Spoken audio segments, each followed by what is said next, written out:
A možno aj tie výdychy po tom skoku pomohli.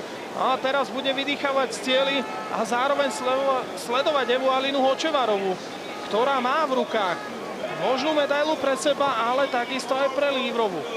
Áno, Eva Alina samozrejme má tu celú rodinu, okrem otca, trénera a brata Zigalina Hočevara, teda je tu aj ich mamina, chodia takto na preteky európske, pokiaľ sa dá spoločne. Eva Alina ako účastnička olympijského tímu síce v kategórii C1 nevynecháva túto súťaž a v príprave na olympiádu ju vidíme aj v kajaku.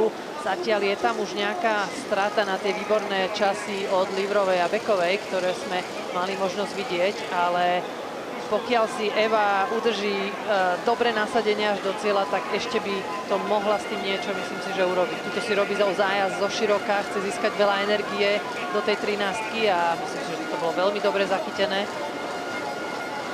No, jeden z tých najlepších prejazdov medzi ženami rozhodne, ale potom problémy do 14-ky.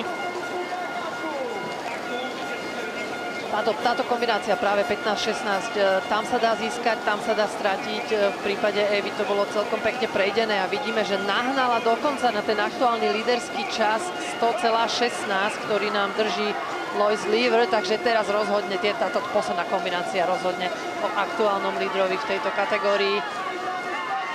No, Lívrová mala výborný záver, ale ani Hočevarová neotála.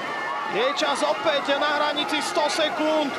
Hočevarová je tesne druhá, 12 stotín sekundy